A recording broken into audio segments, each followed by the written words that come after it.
ሰላም የአሜሪኮ ቤተሰቦች እንዴት ናችሁ? እንዴት ውላችኋል? ደህና ውላችሁ ነው? ዛሬ ከወትሮ በተለየ ቪዲዮ ነው የመጣሁትኝ። እንግዲህ አሁን ለአንድ 8 ቀን አካባቢ አዲስ አበባ አልነበርኩም። ያው በስራ ምክንያት ወጣ ብዬ ነበር ወደ ፊልድ እና ወደ አፋር መስመር ነው የሄድኩት። የመጀመሪያ ኤክስፒሪየንስ ነው እዛ መስመር ላይ። የሄድኩበት ዋናው ዓላማ ምንድነው? የዚህ አንድ ኤንጂኦ ፕሮጀክት ነበርና አፋር አካባቢ ደግሞ እንደሚታወቀው የውሃ ችግር አለ፣ ከፍተኛ የውሃ ችግር። አመት ጠብቀው ነው ውሃ በተቻላቸው መጠን ስፔሻሊ ለዚህ ለግመሎቻቸው ውሃ ማጠጫ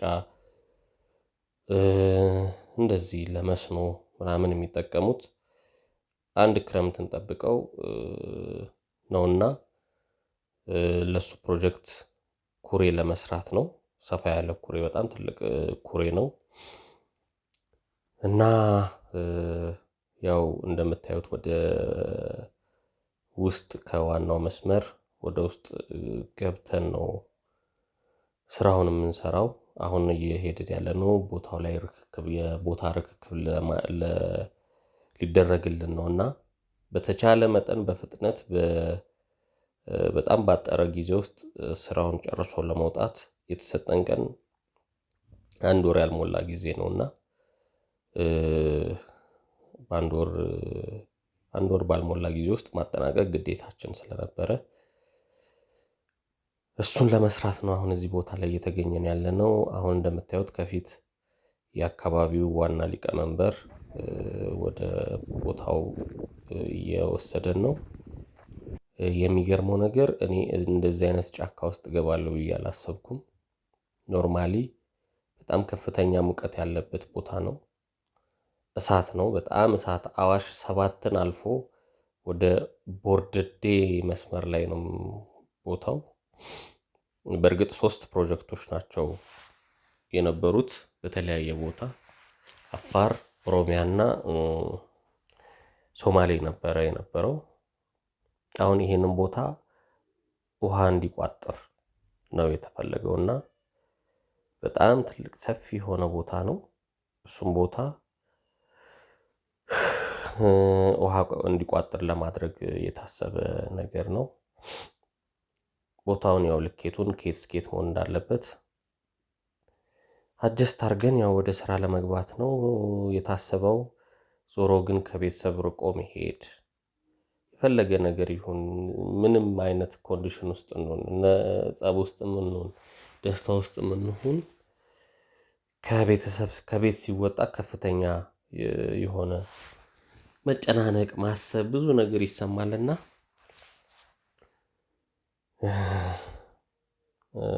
በዛ ላይ ደግሞ አሁን በዚህ ሰዓት ወደ ፊልድ መውጣት ያለው ሁኔታ ያው የሚታወቅ ነው።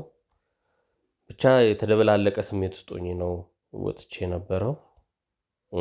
መቅረጽ የነበረብኝን ብዙ ነገሮችም አልቀረጽኩም ስትረስፉል ስለነበርኩኝ። ዞሮ ግን ወንድ ልጅ እግር እንጂ ሀገር የለውም ይባላል። ወጥተናል። በጣም ኃይለኛ ሙቀት፣ የሚወራ አይደለም ሙቀቱ። እሳት ነው፣ በቃ እሳት ነው። በ120 በ130 እየተነዳ እጅ አውጥቶ እንኳን ንፋስ ያቀዘቅዛል ኖርማሊ ብዙ ጊዜ ሲታይ።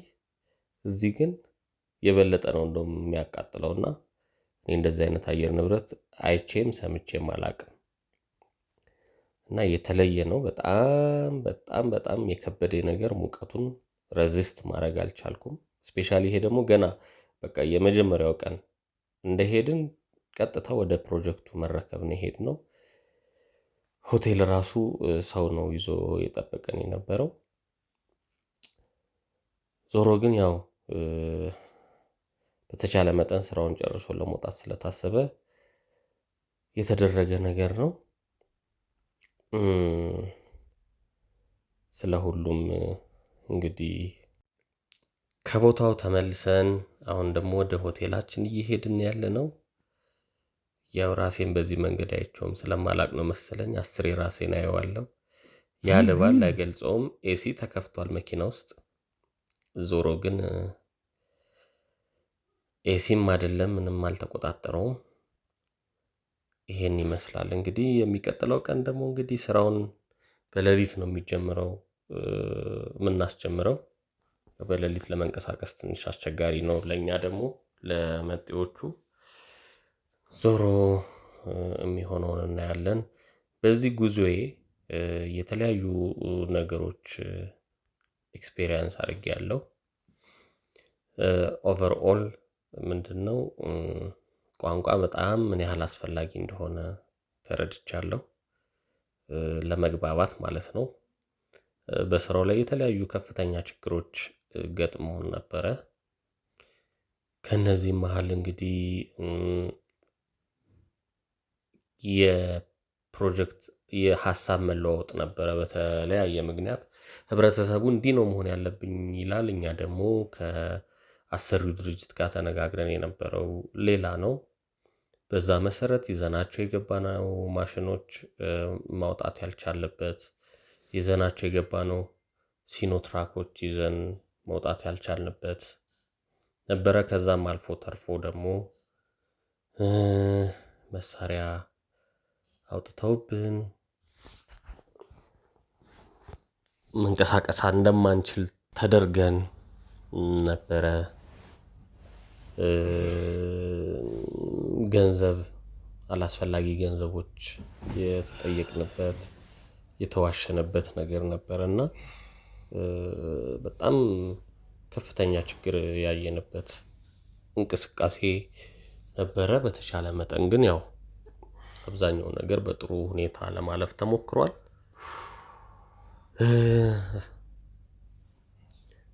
መኝታ ላይ አሁን ይሄ እንግዲህ እንደምታዩት ከእንቅልፌ ገና ደግሞ ለሚቀጥለው ወደ ቀጣዩ ውሏችን እየሄድኩኝ ነው የሚያሳየው።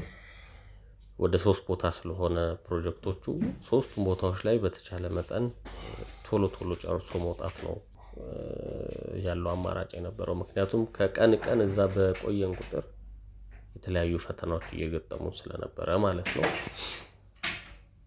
በጣም ጥሩ ሰዎች አሉ፣ በጣም አስቸጋሪ ሰዎች አሉና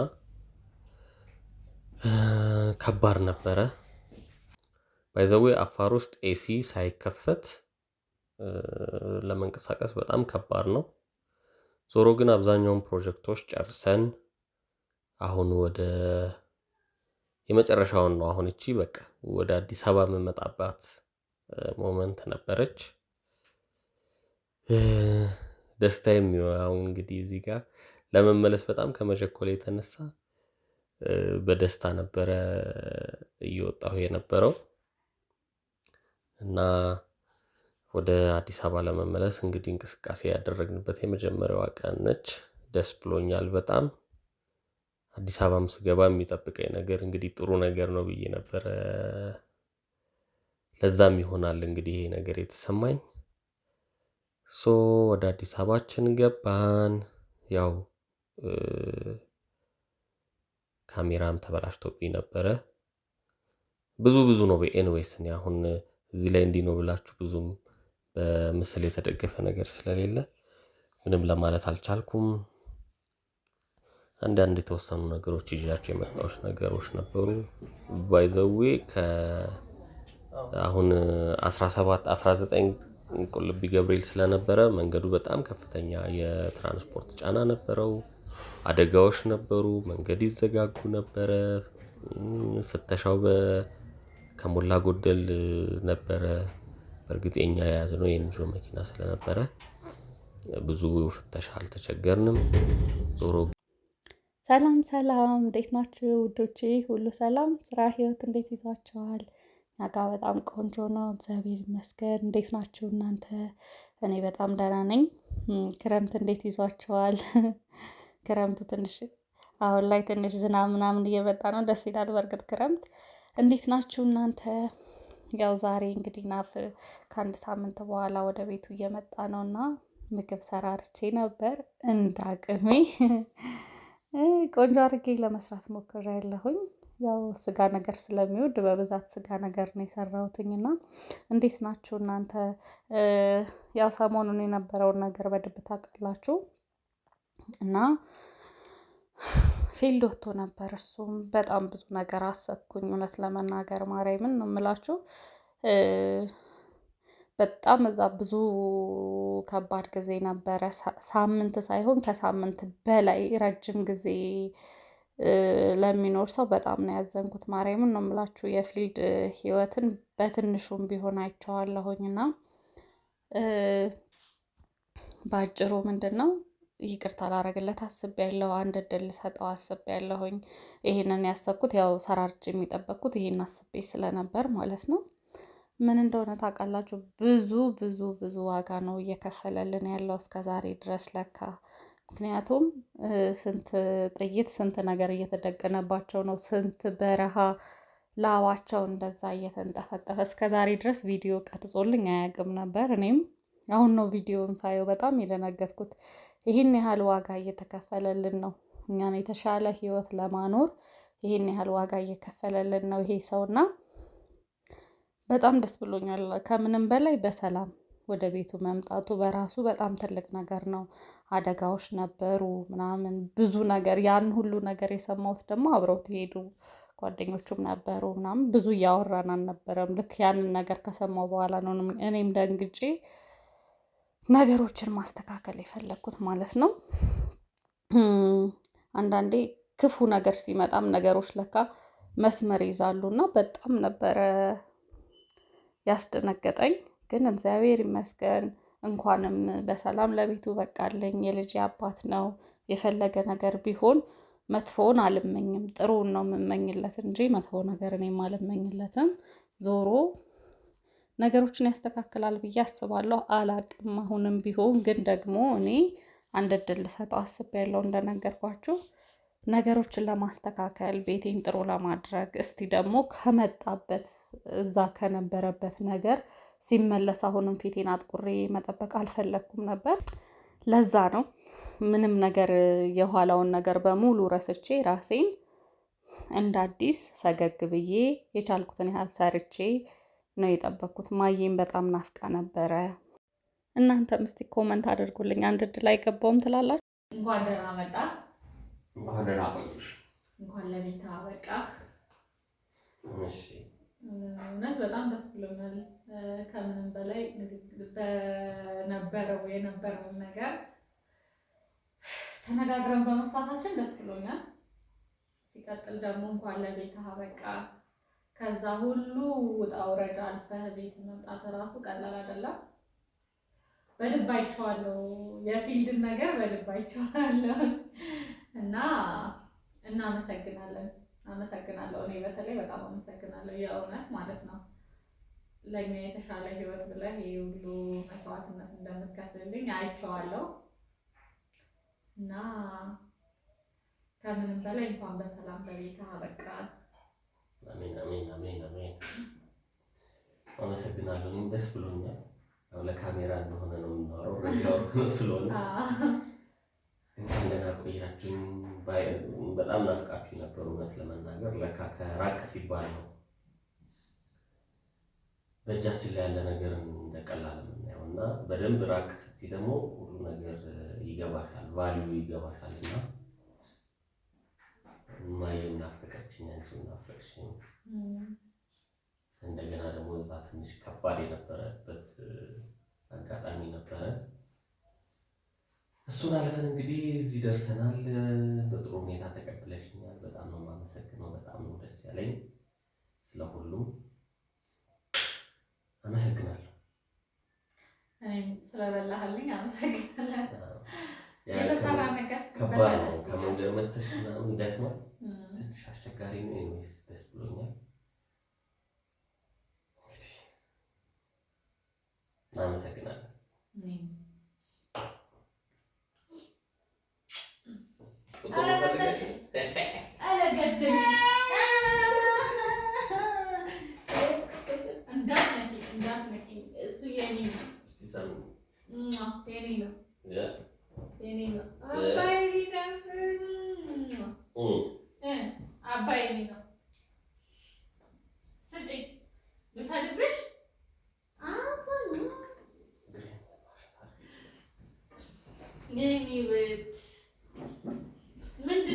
የፈለግሽው?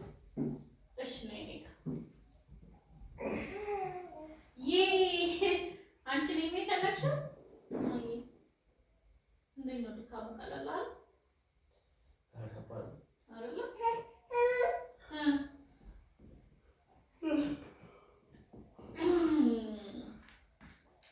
ቻ ልተኛ ነው ያባለ